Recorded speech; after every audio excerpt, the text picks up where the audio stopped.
regardless if you're 60,000 or 6,000, it doesn't really matter. Your dollars will go farther in other countries.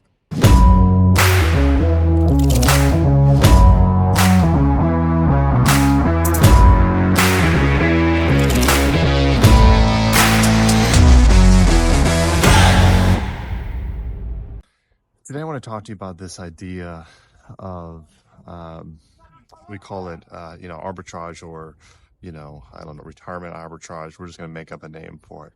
Now, we've talked about arbitrage in this particular course, mainly with the idea of how to build, generational wealth, how to reach that number, that state of FIRE. So, being financially independent with the ability to retire early. Now, as much as all the things we've gone over in this particular course, as I'm sure as most of you are well aware, we're all going to, or everyone's going to reach a different level of potential, meaning that, some people are going to hit, $1 million and that's all they're able to hit. Some people are going to hit 10 million, 100 million. The sky is really the limit, or endless, if you will. However, some people are going to decide not to, work that hard. Some people are going to put in, 8 hours, a day, 12 hours a day. I don't know. Some people are going to work 24/7. Some people are going to say, listen, I don't need to have, private jets and planes and things like that. I just want to live a decent life, have a nice retirement, and just not repeat what maybe family's done or other people around you. And all of that is perfectly okay, regardless of the number that you end up achieving or the number that you decide to settle on. We should talk about how then you spend those particular dollars. So again, sitting in Santorini, Greece, on an island just off of Athens, about 45-minute plane ride.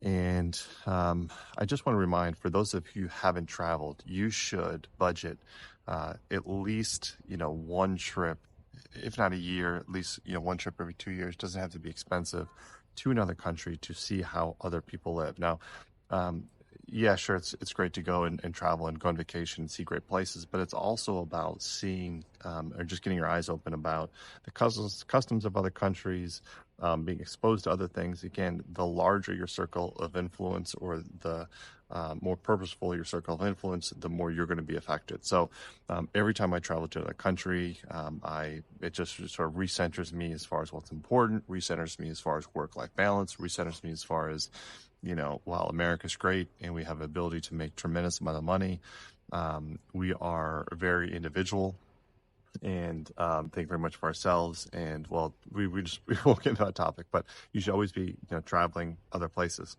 When you do, you will be reminded about how expensive things are in the States. So, and that's kind of the point of this lesson is today, is even if you've made or you've achieved maybe $10 million, saved, or, going with the Dave Ramsey method, or you're going to the Grant Cardone method, where you've achieved, I don't know, $60,000 a month in cash flow to live on retirement. That's never going to, dwindle. That's, always going to be there. Regardless if you're 60,000 or 6,000, it doesn't really matter. Your dollars will go farther in other countries.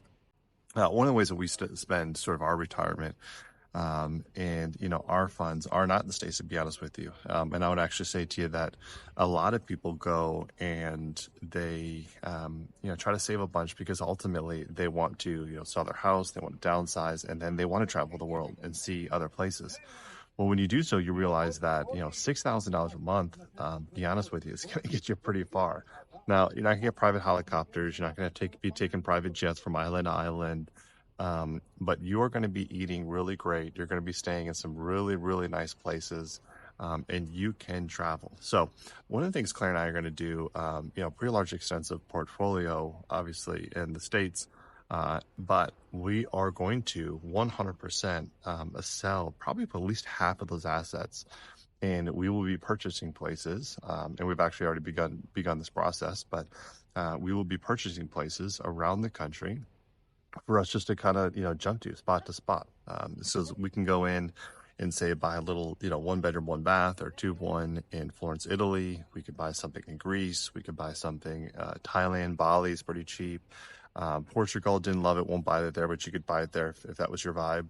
But you can buy these places around the world, still doing short-term rentals, still renting it out, still letting people pay your mortgage if you decide to use leverage. Different rules, different mortgage rules, more down payment, all those types of things. A little bit harder to purchase than in the States. But you can still start to accumulate those assets, let those assets be paid down by someone else. Probably not going to have huge cash flow because of the taxes. But then when you retire, you can go and spend, spend the summers in like here in Santorini, in the wintertime, do what the locals do and leave from, October till March and, go to Bali and stay in your house there. That, beautiful house on the beach is going to be, 200,000, 300,000. And then, maybe there's a little spot that you have, or maybe then you just travel to, Japan, South Korea, Singapore, China, if that's your vibe.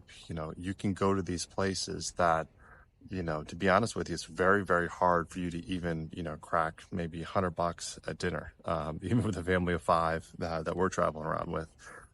You can, to get around town, it's not, you don't need the BMW, the $700 car payment. You jump on a bus because that's what's culturally important. It's actually very odd for someone to have a car in some of these areas. You jump on the train. As far as medical services, basically all are going to be for free. Again, food is a lot cheaper. And when you start to think about retirement, what is going to be your most expensive things that are going to rob you of that cash flow, or while you're achieving that cash flow? Medical expenses obviously is going to be huge. Room and board is huge. And then food, guys, that's it. Transportation is maybe going to be it. So if you're in the States, a decent house is going to be, I don't know, let's call it, $2,000, 2,000 to 3,000, somewhere in that range. And you're definitely not going to be sitting, on a coast like this on the edge of a cliff looking at a beautiful sunset. Every meal is going to be, $25, $30 per person, even just to go to a quick service restaurant these days. And in our restaurant, it's almost $20. You're going to, you go to a restaurant, get a bottle of wine, 70. You'll see why I'm saying these things in a second. Again, BMW, car insurance, even if you're driving just a decent car, you're talking about, $30,000, $40,000. So what is that, a $500-$600 payment, a month for that, plus the insurance. And then, your water, electricity, all those types of things. And then, medical expenses. So we have Medicaid, Medicare. So those take care of some of those things, but obviously if you just had to go to the doctor for something else that wasn't covered, extremely expensive. When you go to other countries, however, it's a lot cheaper. We're staying in some of the beautiful, most nicest resorts, and you're a couple $100 a night. So as far as renting, that's $6,000. This place in the States, you're talking about $2,000 a night, like literally 10x. We have been going to restaurants, getting bottles of wine, really nice, beautiful, very nice, 2016s, 2017s, nicely aged, very smooth bottles of wine, for, $20, $21, something like that. 2 pounds of lobster, A5 Wagyu, beef sushi, Yamazaki, great whiskey, Johnny Walker Blue, trying to think of all the different things. And still, Claire and I, going out to restaurants, have not been able to, or cannot seemingly ever crack, $100, €100. So, you're talking, if I went to the States, we'll pick Umi in Atlanta, Claire and I go, leaving probably hungry, nice sushi restaurant, we're $350 in. Here, we're leaving so full and satisfied, still great quality food, fresh, all that kind of stuff. And it's, $90, $98, $80. I mean, it's crazy. So your dollar simply enough goes farther. So when you're planning retirement, as I mentioned, yes, I want you to start to think about, what is that state of FIRE that you need? What is your FIRE number? So what is the number you need in cash flow coming in each month to be financially independent? Is it $60,000 a year? Is it $100,000 a year? Is it $200,000 a year? I want you to take that number and I want you to double it, because things happen. If you're living on the, Dave Ramsey approach, where you're just saving, that lump sum, and you're going to slowly draw on that, and you're going to take a nice 4% reserve, well, then, you can be less conservative. However, if you're living off cash flow because renters don't pay and businesses go up and down and whatever, we want you to take that number and double it, triple it. However, take that number, and then I want you to think about, and just maybe, as you travel around, do some research, or just do some Googling. Watch some travel channels and look and see how much your dollar can be spent in another country, and how much further that can go. And just consider it. Say, would I rather live in a, 2 bedroom, 1 bath, or 1 bedroom, 1 bath townhome, and wherever you are in the United States for, $2,000 a month? Or would I rather live, with, mountains in the back? Let's take a look, but, mountains in the back, beautiful sunset, and for about the same amount of dollars? Or would I rather live in unit? You can live in little apartment, little townhome in Athens, for example, in Florence, for example, for 300,000-400,000, 400,000 euros, still downsizing. So still going from the whatever house you lived in with as a family, still downsizing into something that is probably just for you and the wife, or you and the spouse, rather, him or her, whichever way you're going there, whoever's watching this. But willing to downsize. You're still going to be living in the city, but not maybe necessarily the coast, but still living a pretty good life, and actually less expensive. And then like, what do you want your retirement to be like? Do you want to have to be going and making spaghetti sauce and mac and cheese, or ramen noodles, or whatever it is, your vibe?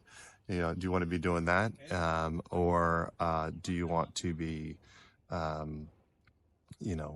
living where you're able to pop in any kind of restaurant, get a really, really great Italian meal for, $6 or something like that? Get a bottle of wine for $20 versus 70. Grab a glass of, Yamazaki instead of, 40 in the States. I don't know, what is it, 10, $15 here. Do you want to live with all those premium ingredients? Are you okay with jumping on a bus, jumping on on a train, and traveling? Mainly 90% of the population is doing that. Are you okay with that? Or do you have to have the BMW that you park in front of your house or whatever?